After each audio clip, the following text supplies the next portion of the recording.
Good afternoon. I'm Sarah Collins. I'm the Office of Employee Engagement and Wellbeing. I'm the program manager for Wellbeing at Brigham Women's Hospital. And I'm really excited that we've asked Harvard University Employee Credit Union to sponsor these talks. And I'm more excited that you're attending, and I hope you find our other topics of interest too. So with that, I know they've got a lot to share today. I welcome Sarah and Magdalena, and later you'll hear from Peter. So take it away. Thank you, Sarah. Hi, everyone. My name is Sarah Scruggs. I am the Community Engagement Specialist at Harvard University Employees Credit Union, and I am so glad that you're here today. Migdalia Gomez will join us about halfway through, and she's the Community Engagement Manager here at Harvard Employees Credit Union. And then Peter Buchanan will join us at the end to answer any of your questions. So we're glad to have you all here today. Just to get started with a couple of housekeeping things, did want to let you know that we have gone ahead and muted everyone on the call today so that you can hear us, the presenters, a little bit easier. But please don't think that means you can't ask questions. We want you to ask questions throughout the webinar so that we can answer those for you at the end. You can use the questions feature. It's either going to be on the right-hand side or the top panel, whichever way you signed in, but it should be on your screen. So one way that we check to make sure, number one, that you can hear me, and number two, that you know how to use the questions feature, if you could just let us know where you're joining us from today. That could be your home or maybe work. Let us know where you're joining us from in that questions feature so we know you can hear me, number one, and number two, that you know how to use that questions feature. Wonderful. Lots of people are joining us from home today. Totally understandable. Wonderful. Well, we're glad you're here today. And we do want to let you know that this will be made available. The presentation will be made available to you via email. So be on the lookout for an email from Migdalia sometime soon. We will get the resources to you, and the resources are also online. So don't hesitate to find us online as well. Harvard University Employees Credit Union is a not-for-profit financial institution. We are here for the Harvard community, and so that includes anyone who's employed at Brigham and Women's Hospital. What we do, we feel that we do everything just as great as a bank, except we do it better. So please, if you have any questions about what we offer, don't hesitate to ask us in the questions or ask us afterwards. And we do have a COVID-19 help page on our website as well. So if you have questions during this kind of turbulent time, if there's something that's come up that you have a question about and you want to get in touch, please don't hesitate to reach out to us. We also have just some great information about things you may have questions about, like economic impact payments, things of that nature, that you can find on our website. We also have a BWH page on our website where you can find all of the other workshops that we'll be doing. Like Sarah Collins said, this is part of a series, and so there are many more being offered. And if you missed our first two sessions, both of those presentations have been posted as well. So don't hesitate to go back and look through this information. It's important that you not only hear it once, but see it many times. So I really want to make it clear what we're talking about today before we even dive into the topic. This is not going to be a full-fledged how to buy a home workshop. We wanted to really make today about what has changed during the time of COVID-19 in the home buying process.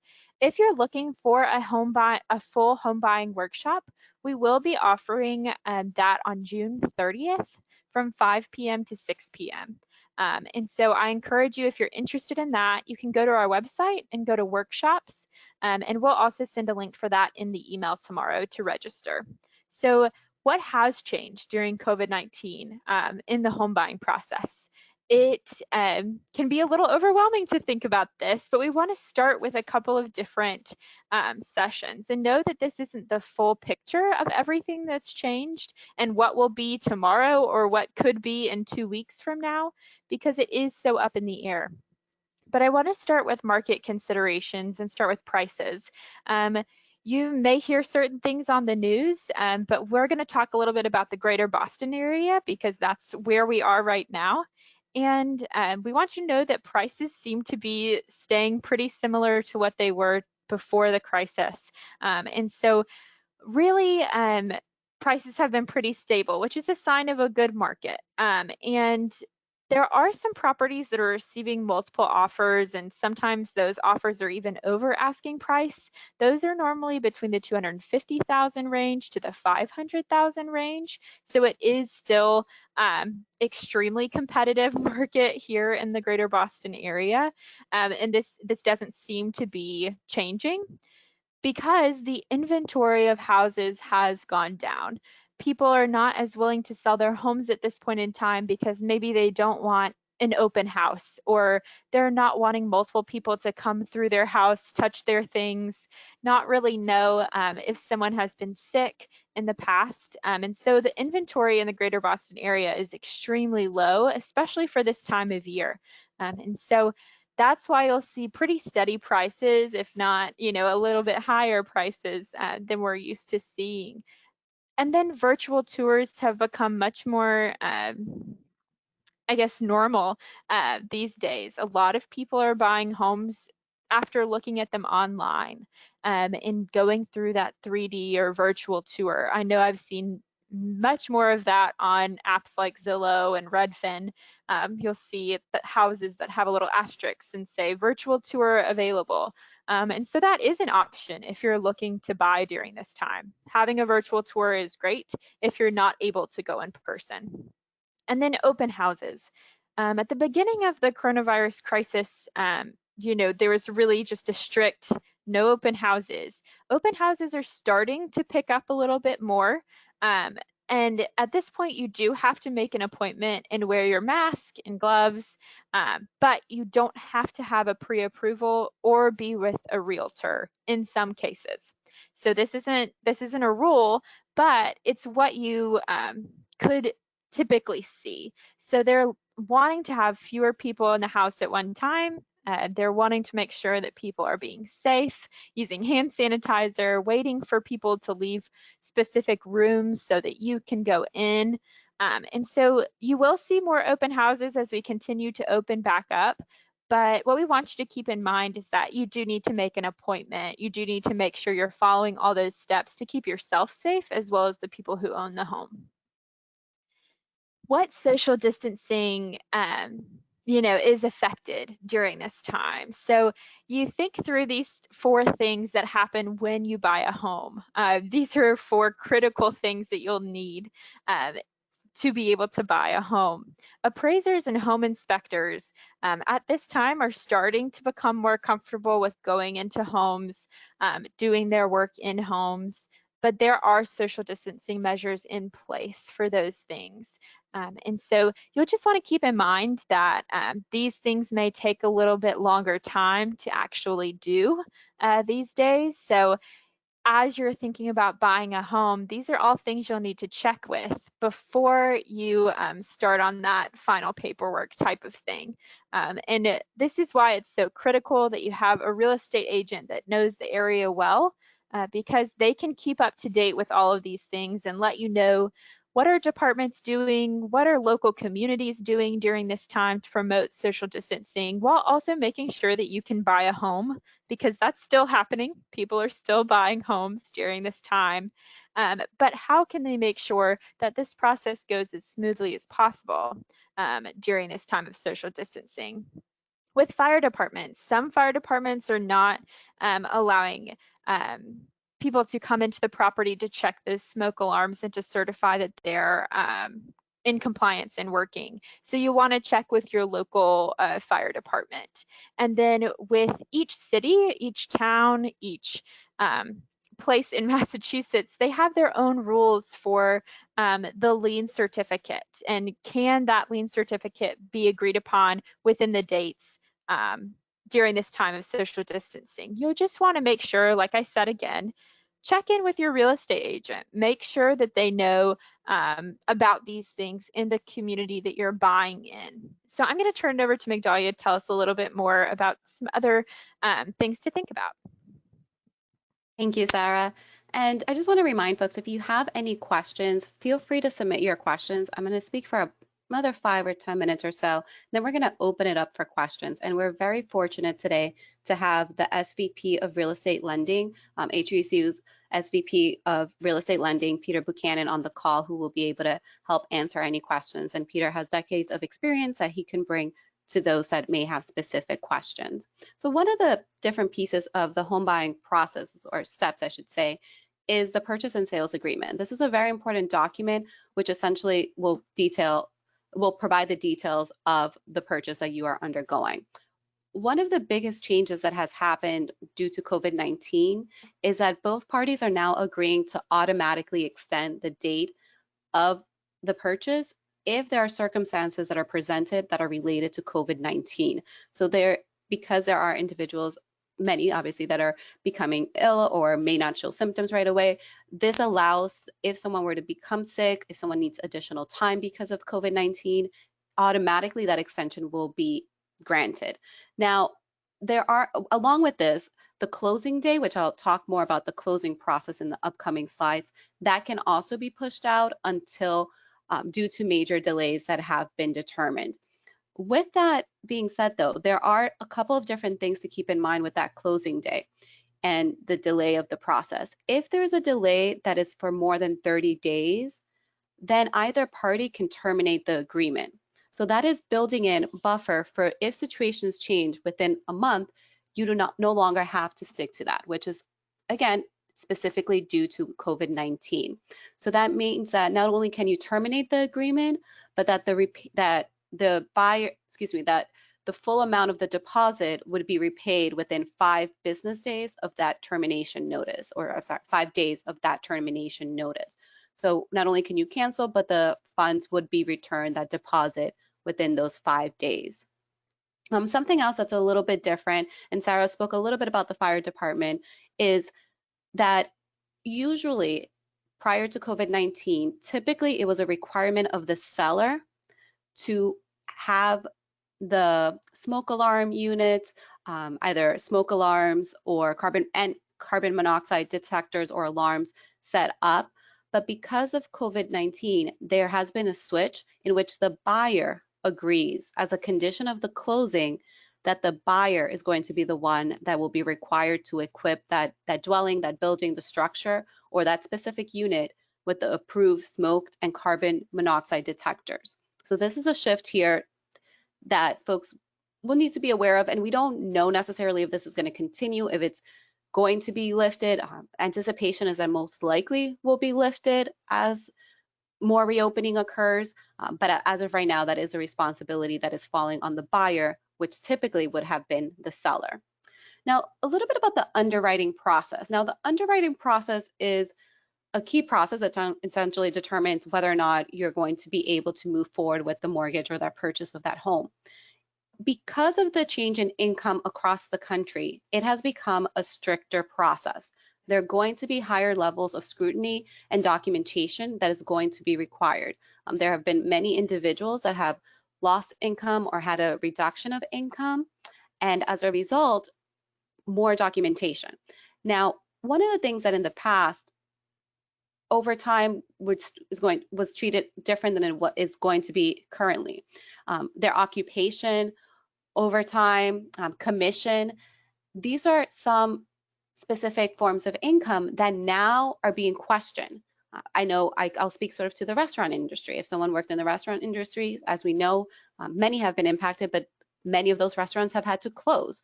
So their incomes would be, if they depended on overtime, that may require a higher level of scrutiny to see, okay, what other impact may there be to your income?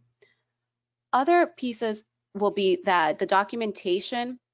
So if I have a page stub, if I want to show assets, all of that has to be sooner. Now it has that income documentation has to be dated April or sooner. So you can't go too far back because they want to see the income post-COVID or amidst COVID actually. Those that are self-employed, they're going to need to provide audited proof of their income and lost year-to-date income, in addition to tax returns for the past 2 years. So that's a group that will require additional documentation. And as we're going through this, we realize that it may seem a little bit of a a headache or, oh my, now I have to do all of this. We don't want this to come off as discouraging. We're really here just educating you as to the process. Because there are additional pieces, it may take a little bit more, and it's also going to speak to the importance of the team that you determine that you're going to work with, because there are going to be additional steps. Your mortgage loan team, your originators, they'll keep you up to date as to what is needed, but this is just for you to be aware, especially for those that maybe had purchased a home prior or had heard of others purchasing home. It is going to be different. Additional documentation will be required. Now, I'll talk a little bit about the assets. This is something else, that the dates that are listed on the assets and the pay stubs, so either bank statements, retirement accounts, listing your assets, income documentation, typically being a pay stub, those have to be within the last 2 months or 60 days of closing. Remember earlier we talked about the closing possibly being extended. So keep in mind that it's within 60 days of closing. And previously, just to give some context, that was 90 days. So now instead of looking back 3 months, they're looking back 2 months. Also, for those that are purchasing multifamily homes, first-time home buyers in the past could utilize anticipated rental income to qualify for these homes. But as we've seen individuals being impacted by their income, not being able to pay rent, this is something that now first-time home buyers cannot use anticipated rental income to qualify for a multi-home purchase. Keep this in mind, especially within the Boston, Cambridge area, and Metro Boston. There are a lot of individuals that are looking for those multi-homes, but again, that's going to be a key differentiator as to what has happened in the past. The other piece is the liquid reserves. You're going to need about 2 months of principal, interest, taxes, and insurance for conforming loans, and you're going to need 6 months for loans, and those are loans that are under 603,000. Loans over 603,000, you're going to need 6 months. So the reserves, the takeaway here is the reserves, or the amount that you're going to have in assets, are going to have to be higher than what you may have needed in the past. Now, the closing day is one that is very similar to the social distancing protocols that Sarah went over, and that we are accustomed at this point. It's become our new normal.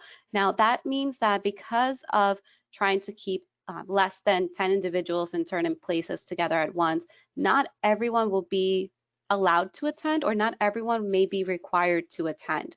This is going to vary depending on who you do your closing with, but essentially the takeaway is it's going to be as minimal folks as needed. So we're not going to bring the entire family. It's going to really be down to who actually needs to be there at that closing. And there may be situations when a power of attorney may be able to sign the documents on behalf of an individual. Now, that power of attorney must be either an actual attorney or a family member. So there are limitations as to who that can be. But if you're not able to, as the buyer, attend, you can have a family member or an attorney sign those documents for you. And then just some final thoughts, and some of these are not COVID-19 specific, but it's still important, and there are slight impacts, so we wanted to point this out, is know your credit score. Your credit score is going to always be important, but especially during this time, if you have federal loans and maybe your federal student loans are being deferred, or if you have opted to utilize a skip a payment option with one of your lenders, there are things that are happening that may have impacted your credit score. So you want to be more aware of your credit score than in the past. Annualcreditreport.com is allowing individuals to pull their credit report weekly. So that is, you won't get your credit score, but at least you'll be able to see your credit report. And for home purchases, they're going to look at all 3 bureaus. They're not just going to look at one, and sometimes they'll look at additional ones as well. The big 3 are Equifax, Experian, and TransUnion, but there are others as well. They are going to look at much information as possible. You also want to know what are the closing costs, down payment, and reserve requirements for your specific unit that you're looking to purchase. It may be different, and it also will depend on the cost of that property. And we know that this is a little bit overwhelming. It definitely can be, but we want to remind you that you're not in this by yourself. This is a process that there's going to be a team that you will build. You'll have a mortgage loan origination. You'll have others that will help you. You'll have your realtor. And on the next slide, you'll see our specific home loan originators at HUECU. And you'll be able to contact them directly. And that information will be on the next slide. And this is their information. You're always welcome. And if you're not going to go with HUECU, just look around, compare. You want to make sure that you're comfortable with that individual. This is a relationship that you're building. They're going to be part of your team. You want to feel comfortable with them. You're going to have to go back and forth a couple of times. It's just part of the process. And you may become frustrated because sometimes the paperwork may change. The home loan team are doing a great job at staying up to date with new regulations and changes, but there are times that things may change even from a couple of days prior. So definitely want to have a team and folks that you're comfortable speaking with and that they're going to be available for you. That's going to be very, very important. You want to be able to reach them and talk to them, text, call, whatever is most convenient for you so that you feel that you're getting the support that you needed. At this time, we're going to have a couple of additional slides that I'm going to go through, but if you do have any questions, please submit them now so that we can open it up for folks regarding the home buying process and what has changed with COVID-19. As Sarah mentioned, we are doing a home buying workshop, which is led by our mortgage loan originators. And that goes over the entire process of buying a home and specifically now in the wake of COVID-19. So they'll go much more in detail. It's an hour-long presentation. They'll go through the different pieces of the home buying process, the different stages, and that is happening on June 30th at 5 p.m. And you can register for that on our website. It's open to all, do not have to be a member of the credit union. Another resource that may be of benefit is we have a couple of different handouts that we've created to help with the process. It's a preparing to buy checklist, it's saving for your home. These are a good starter if you want to do some work. It's Friday, maybe it's something you want to do over the weekend, an activity with the family. This is something that you can download off of our website. And again, you do not need to be a member to utilize these worksheets.